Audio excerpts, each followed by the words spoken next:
On the third day of experiment 2, the children read chapter 6 of their sex education text. Then there was a discussion about sexual transmission of disease. So here, this is the methodology I'm talking about. And so because we have this list, the third day of the experiment 2, and we have these numbers here, so this is a number, and it's in this serial list. So here we're going to capitalize experiment. The children read chapter 6 of their sex education text. So the E, experiment, capitalize.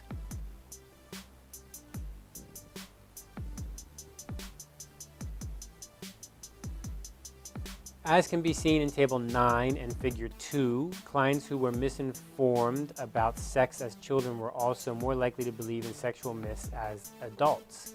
So here we have again the same case.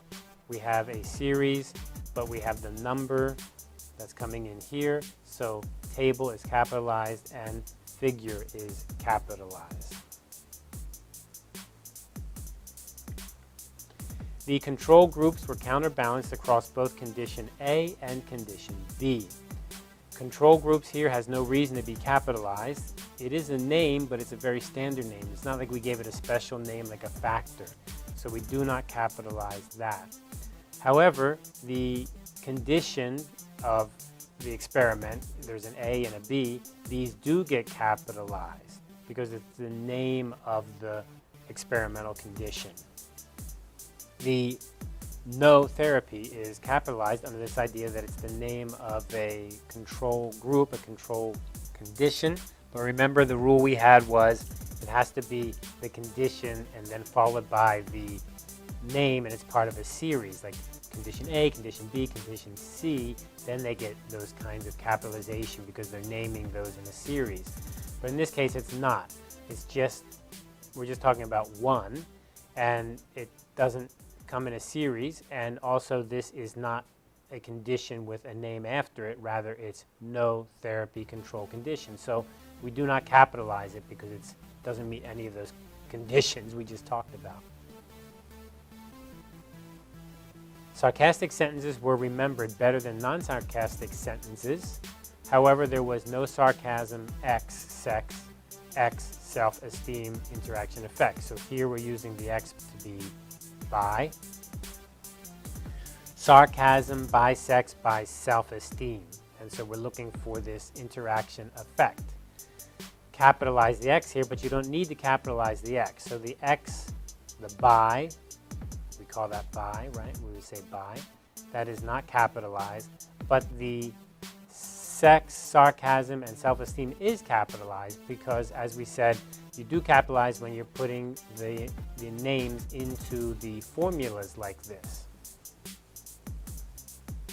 An analysis of variance showed that the between subjects factor was significant. The between subjects factor. Now, we said that when you have a factor name, you go ahead and capitalize it. But this actually is not that because we don't have, first of all, we don't have multiple names to compare. And this is not the name of a factor. This is a between subjects. It's a different thing. It's measuring that effect that happens between subjects as compared to across subjects, within subjects, between subjects. That's a normal statistical approach. That's not the name of a factor that we derive from factor analysis. So, confusing, right? According to Pavlov, 1927, the CS should be delivered about 1 second before the US.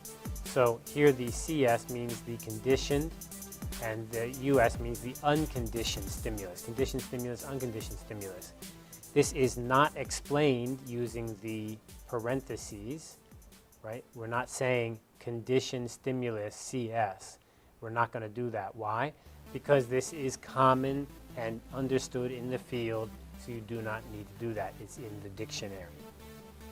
According to Sternberg, 1985, current measures of IQ do not reflect the triadic nature of human intelligence. Again, so IQ, intelligence quotient. This is not explained using the parentheses IQ because it's common, it's in the dictionary. When the E delivered the CS, the pigeon pecked the key and avoided being drenched in cold water. So E here meaning experimenter, and we are not going to abbreviate experimenter, even though it's commonly used. Experimenter we use all the time, but we do not use E for experimenter. So here we write the whole word out. And here, when the experimenter delivered the conditioned stimulus, we have the CS inside the parentheses as we're explaining it for the first time. Now we just previously said that it was okay to write it without the explanation. And again, it comes down to, is it common in your area or is it not common? And does your journal want you to write it out or not write it out? So in this case, we've gone ahead and I've got an example where we've written it out. It took the respondents 20 seconds to 2 minutes to recall the stimulus word. After a 3-hour delay, respondents began the trials again. So in this case, we can go ahead and abbreviate the S for seconds, because that's often used in experiments, and the hours can be HR. The MMPI was administered to respondents of different handedness, 26 LH and RH. Now, I'm going to guess that LH means left hand and RH means right hand. And we also have this MMPI. So if we did not have this MMPI earlier in the paper, if this is the first time, then we need to write MMPI out and then write the abbreviation here. And then for right-handed and left-handed, we write out the whole word, and because it's a compound word and we're having one group is left-handed, one group is right-handed, we can go ahead and use the hyphen. In fact, if you check the dictionary, this is acceptable usage for that, the right-handed and the left-handed. Again, really tedious, but that's the way it's got to be. It's especially important to be aware in your thesis, in your paper, when's the first time, the very first time that you wrote this abbreviation. And when you're writing your paper, it's very common that we write pieces, then we move things around. So watch out that you don't move something forward and you have an abbreviation.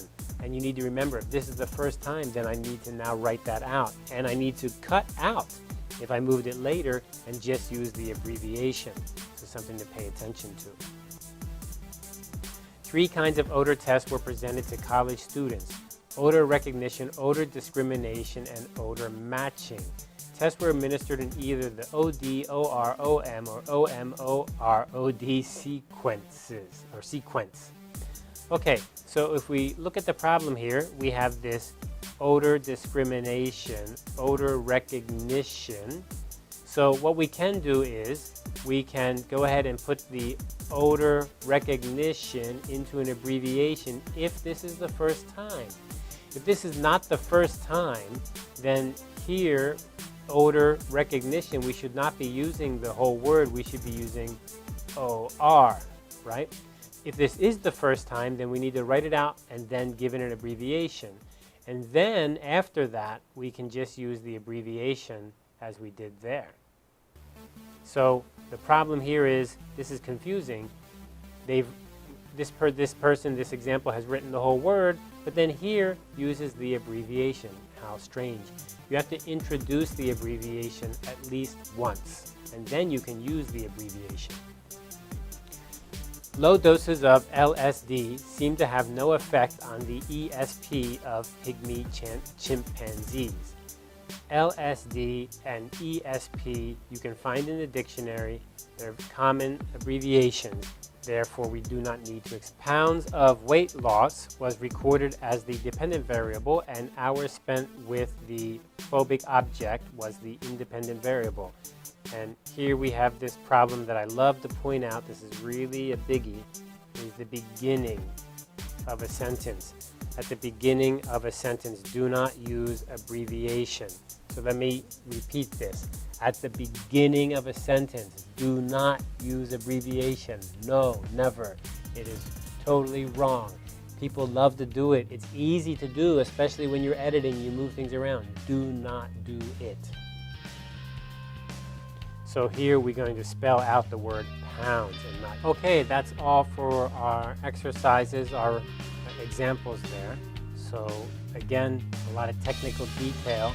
Practice makes perfect, and checking the journals for examples is another great way to learn. Thank you.